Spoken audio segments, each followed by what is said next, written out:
Hello and welcome to possibly the last random Delboy gameplay video of this year, being as it's New Year's Eve. But as anybody knows, I love a little game, and I especially like games like this one. And this one is very much like Vampire Survivors. Now, anybody who has sort of been watching my channel for a little bit knows that I've covered quite a few of these Vampire Survivor type games. A couple of noticeable ones are 20 Minutes Till Dawn, which is very much like Vampire Survivors, only you can actually control the shots. And then there's Rogue Genesia. If I've pronounced that correctly, I can never get it quite right. Where that one is like Vampire Survivors, only the graphics are sort of like a little bit more 3D, and you can choose the path. And this one came up on a list for me yesterday. It is in alpha at the moment, but it is a very cheap price at just over £2 on Steam at the moment. And all it has to say really to me is this is Vampire Survivors, and I'm basically instantly interested. So we'll hit start just to show you the menu. Now, because it's a little bit more graphical, it'll therefore need a little bit more oomph, but not too much. Just to let you know, I've played this on a pretty lower spec machine. The graphic card that I'm playing this on is not from my top machine. It only has a 1060 graphic card in it, and it plays at 200 frames per second, no problems. So if we just go into the settings, you can see that you can change many of the game options. You can basically remove the cursor or not, because you can play this with control pad or mouse and keyboard. You can actually change the interface so that basically it is larger or smaller. Absolutely fantastic. You can obviously change the screen resolution. Now, some of the others basically work on desktop resolution, but this one does allow you to actually change the resolution and also change whether the video sync is there, so that there is no jitter or judder. If you go into the advanced, you can actually change anti-aliasing and whether you want some optical blooms like light effects, make everything look all spectacular and lovely, and you can control the frames per second. Absolutely wonderful. The controls, as I mentioned, are mouse and joypad and keyboard. The audio is quite simple. You've got a master, an effects, a music, and whether you want music playing in the menu. There is a nice how to play. It is basically just a readme, so there is not very much really to show you here. Basically it tells you about stages, characters, weapons, trinkets, etc., which I'll try and explain as we play. You can save your game. You can integrate this with Twitch, so you can play it over Twitch, and there are some credits. That's pretty much it. Now, anybody who doesn't know what Vampire Survivors is, first of all, I'd want to know, where have you been? Because it seems to be the hottest type of game played in 2022 since its first incarnation. Basically, it really is a very simple game. You wander around a map. You don't have any control over your fire. It fires randomly or directly at creatures. There are many different weapons that you will pick up as you level up. So as you kill the creatures, you pick up life gems. Those life gems give you experience. That experience can then be bought when you get to the maximum experience of your level, so that you can buy another weapon or an evolution of a weapon. You then continue to kill creatures, pick up the gems, and then you'll have the choice again: more weapons, more trinkets, etc. You also have unlocks, because there are certain challenges, and you can upgrade your character so that you are buffed for the next level or next game that you play. So at this particular point in time, I've played 2 games, so you can see I've collected some money in the game, and I therefore buffed my character so he fires a little bit better, creates a bit more damage, moves around the screen a little bit quicker, etc., etc. Your difficulty will rise as you keep doing that, so choose wisely. So what is so different about this one over Vampire Survivors? Basically, it is a slightly slower game and the graphics are incredibly enhanced. So let's start playing. So as you can see, there are lockables here. I have only got the Ancient Forest and the Defiled Graveyard. We will go to the Defiled Graveyard. You can see that there are 3 parts to this one. I haven't got 5 stars yet, so because obviously I've only played 2 games. So we'll go to the graveyard and we'll play, I think, as Saul. Saul is a wizard, Ariana is a knight. So I think we'll choose Saul. You can see the stats down the bottom. He's got a magic staff, magic missile, and he's got a passive ability. Yes, the difference between Vampire Survivors and this one is not only do you fire randomly, but you also have a special weapon that fires only every so often, because you have to build up the power, a bit like R-Type. You press it down, it will release that weapon, and then you have to wait for it to build up again. So, let's start. Saul, graveyard.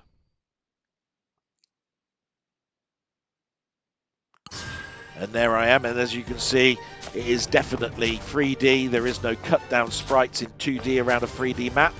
This is definitely a 3D game. As I kill the creatures, I pick up the gems, just like you do in Vampire Survivors. And all I'm going to be doing is kiting. So kiting is the ability to move around the creatures and shoot inwards towards them so that I can level up quicker. So as you can see, it's quite labelled easily. I can have new weapons or I can have a enhancement to my weapons. I'm going to go with volcanic orbs because just like the garlic in Vampire Survivors, I like something flying around me to give me some protection. So trinkets will be what they call the evolutions that you get in Vampire Survivors, the enhancements that you will level them up. So it will make the game later on a little bit easier for you.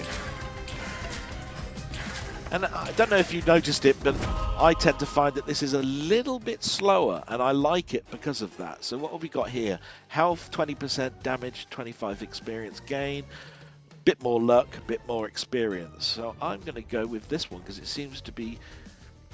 No, I'm going to go with Parchment because I don't like negatives, especially early on in the game. Always look at the read-me cards on those, because you really definitely don't want negatives unless you know that you're going to get a positive to counteract it later on. So, as you can see, they're all starting to grow, and we're already starting to see some mini-bosses coming on. There's the mini-boss. The nice thing about the mini-boss compared to, as well, Vampire Survivors, is it's got an energy bar, so you can see how far away you are from killing it. Now, I really do need more projectiles, I think, so I'm going to go with the Golden Trident. As you can see, the Golden Trident is firing up and down and left and right. You can see the bar now on the energy for that big bomb monster, and you can see that it's going down. All very good. What I was talking about kiting is when I'm going round in a circle, like this, trying to basically fire inwards and get all the gems, so that I kite them around like a kite holding on, and then basically as they move away I pick up the gems that I've killed them with. So should we get with more damage? I think yes, we can do with some more damage. Some of the creatures now seem to be taking more than one hit. You'll see that I've also got energy. I have to be very careful with that because I am going to need food or something later on to aid me. So as you can see, I'm now kiting around, and I can then pick up the gems that I destroyed them with earlier on. There we go. So we'll have Crawling Root. Don't know what that is, but it sounded good.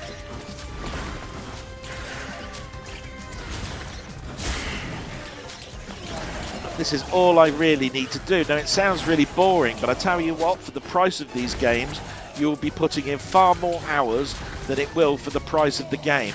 This one is in a sale at £2, just over, and it's in alpha. I've already have played an hour in this game. If I finish this level, it's bound sure to be another 20-30 minutes of my life, which will mean I've been playing for an hour and a half. You do the math, an hour and a half, £2, and you'll see that this is a very cheap game. I need to move around a bit quicker, so I'm basically choosing the shoes on this one. As you can see, I've kited around, I'm getting the energy. We are, and I'm going to see if I can get my fire rate up a little bit. Notice the crates. The crates have food or money in them. Definitely you want money for buffing up later on, but you definitely need food if you're very low on health, and you will get low on health as this fills the screen with enemies towards the end. It will be a monster fest. It will almost be like that last person who needs a chicken at Christmas, and it's Christmas Eve and there's the last one there and you're all trying to get at it. So there you are. So we will now see if I can get the fire rate up still.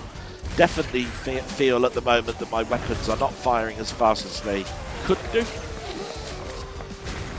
And what you also need to do is look on the screen, like I am now, and see if you can see any arrows. Now there's a little yellow arrow pointing to the left. It's right on the edge of the screen. That's pointing towards a chest. In the chest you will find bigger, better booties of goodies that you want. And this map is pretty big, but it does roll around. So there's that chest that I was talking about. Pick that up, and it's giving me all the gems straight away, so I want that. So they're all being dragged towards me, and I'm going up in experience much more. So I'm going to upgrade my volcanic orb so that I've got more than 3. That should increase any moment. I'm already at wave 5. As you can see, as I walk past them, I'm really starting to get hit. We will have more volcanic orbs because the screen is now really starting to fill in, and I'm going to need those orbs to kill them as fast as I can. There's some food. Got it. Put myself up to maximum. Now I did mention that it has a special passive ability. Here it comes. You press a button. Basically, it knocks them down a little bit, and I've now got a treasure chest. This is where I get money and level up a little bit quicker. But already there is another boss. It was waiting in the wings, but my orbs are smashing into it as they rotate round. So I'm killing these creatures a lot faster.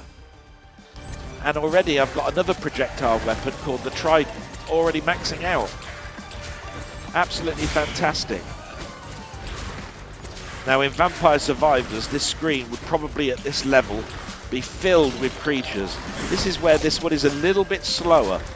I'm happy about that. I think it needs to be addressed when it comes out of alpha, where you can change the difficulty level. But until that happens, I am really quite happy with the pace of this game. It's just that little bit slower, and that means a little bit more controllable for me. And it also means that I can look at the visuals a little bit more. Always look out for those arrows on the corner of the screen to get you to those chests, because when we get to around about level 10, we will have a big boss. There we are. I leveled up 2 things here. Look, crawling root and magic staff. Marvellous. Now, the only thing is as you do anything with something that was 2D and is now 3D, you really have to look and see what the background graphics are doing. Are they something that you can walk into, or are they something you're going to walk over? You really have to be very careful. But I don't think it's that cluttered at the moment that I can't see where I'm going. As you can see, I'm walking around the coffins, and the trees aren't being too much of a threat for me, so that's pretty good. There's another arrow over here. Oh, it's a piggy bank. I dare say that's going to give me money, or all of the gems. There we go. 1 and 2.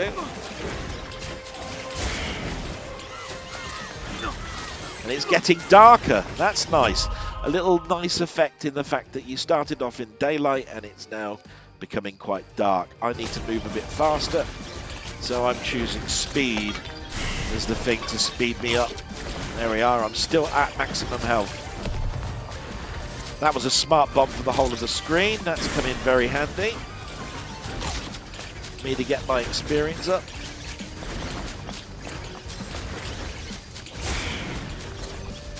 Here we go, wandering around. Basically, just trying to get as much experience as I can and money so that I can buy things at the end of the level if I get through it. There is no guarantee at the moment that I will get to level 10 or destroy the big boss. Wave 8. Been playing for 7 minutes. Some Vampire Survivor games I've played have been over 50 minutes to an hour as I've leveled up. I think you can do sort of similar here, but what you need to do is not kill the boss at the end. Wait as long as you can. I think that's how it works with this one.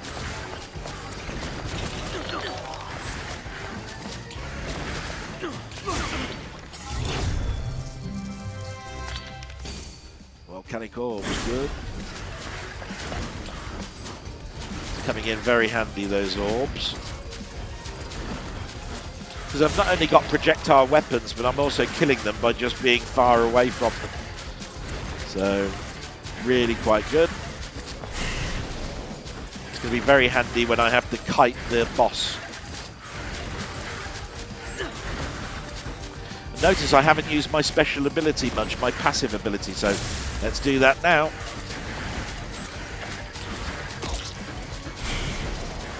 And as you can see, it builds up that special passive ability. Got some food, and I can see that there's another chest with that little arrow that's in the corner. We will go to Golden Trident. I could do with some more firepower. Get some food.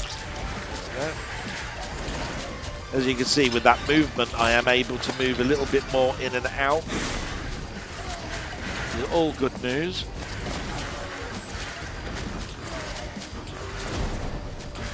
There's the experience all coming in. Brilliant. We will go with a bit more damage. We will go with a bit more experience. And we'll increase my magic staff. And my fire rate. A little bit faster, please. There we go. That should help me with trying to kill the boss shortly. So some of the creatures that took 2 shots probably now only 1 shot.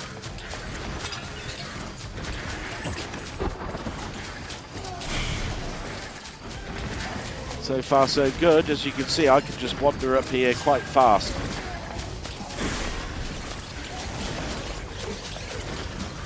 I say walking into them and getting killed, but at the moment we're doing okay. Oh, there's the chest.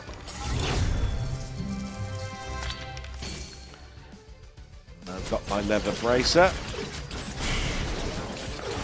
Always look out for these special little goodies across the screen. The crown, the piggy bank, the bomb. They'll all help you out. The one thing I might add in this as well is maybe it would be good to have destructible environments with the coffins. That would be quite good. I like the fact it's got a day and night cycle, so that's really nice. You can hear the thunder in the background, rumbling away. That sounds really quite nice with a headset on. More damage, please. Yeah, I'll blow everything up, get these as gems as fast as I possibly can.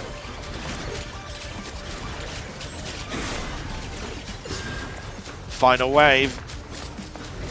Now, as far as I know, the final wave, there's the boss. The final wave is only as long as you keep this boss alive. The boss has got an energy bar at the bottom of the screen where it says boss. So I basically could run away from him and kill as many of the creatures as I want, get more experience. So we'll go with another weapon. As you can see, my weapons are so strong that I could probably kill him in under a minute. But I'm going to move away and get some experience. See if I can last longer than 10 minutes. Makes the game a little bit longer.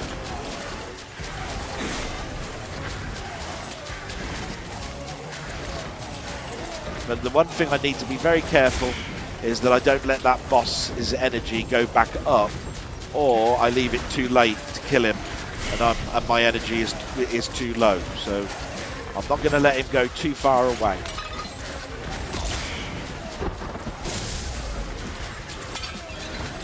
But I will start using my special ability a little bit more, being as I know that I've got the boss on the ropes, even with his energy bar as low as he is now.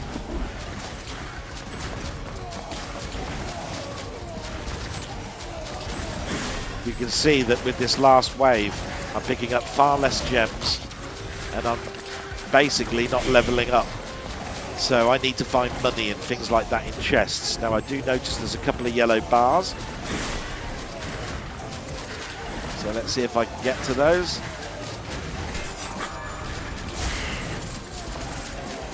It's got some money for me instantly.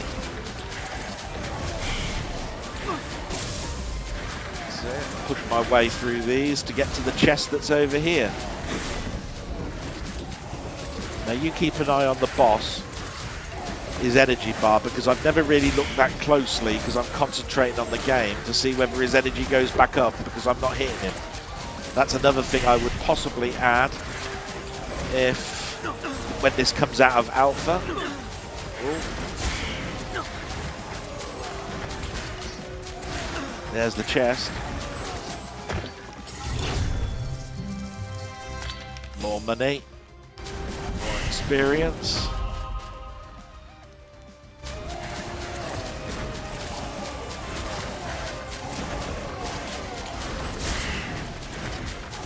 So is there any more little yellows? Yes, there are bars.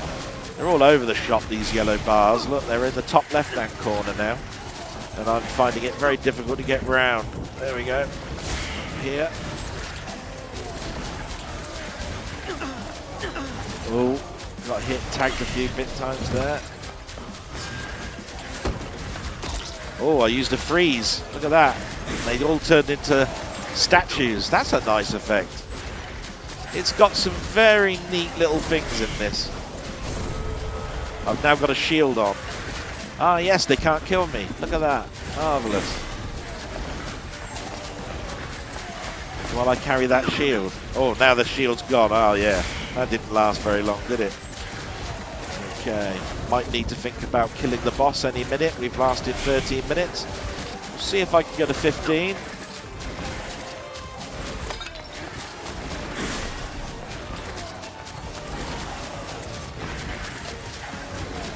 So as I said, it's a little bit more subdued than Vampire Survivors, but it is basically the same game.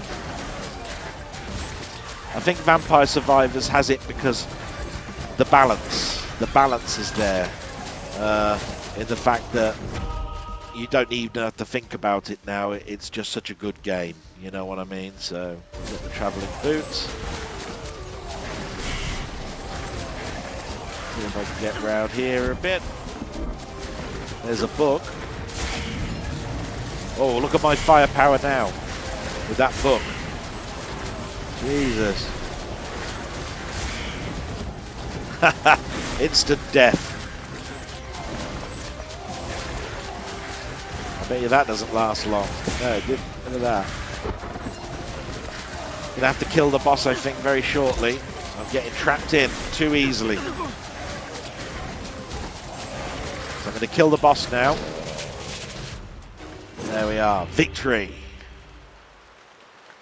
Now, at the end of every victory, you always get a display of how much power you used and whether you got any achievements. So I did kill 3,000 enemies. I got a challenge of the crawling route completed, and that gave me a reward of another character. So that's absolutely fantastic. And I've got a turbo mode for playing this, and just look, if on the right hand side it's showing you the map of the level that I actually traversed and in what order I got the chests in. Now that's a very nice touch. I've got the ability to retry or continue, so we are going to not retry, we're going to continue. It's going to tell me what extras that I got, and you can see now I've got a new character called Ogle. Hit continue. And there it looks very much like there are 12 characters, of which I only know of 3 of them. I know of 8 weapons, for which there are 64. I know of 11 trinkets, for which there are 36. And I know of 2 of 9 features. Wonderful, that is a lot of stuff already in the alpha of this game. And that's the end. That's the end of that level. Now, if I wanted to play again, I should find that I've got another character. There it is, look, Ogle. Brilliant. There's the upgrades, and you can see I've got 2,270 cash for me to spend on. And that's how much of my unlocks there are. 25% of the characters, 12% of the weapons, 31% of the trinkets, and 22% of the features. And here's some of the challenges that I need to do. There are 288 challenges, of which I've done 26. I think, really, for £2, you will not find a better bargain before tomorrow, because it's 2023 tomorrow. And with that, I'm going to end this. Army of Ruin has become the surprise game for me to play. And is so similar to Vampire Survivors, with just the enhancements that I wanted to see, that I think that this is a game you can't miss. And with that, I'm going to wish you all a happy new year, and I can't recommend Army of Ruin enough. So until next time, bye bye.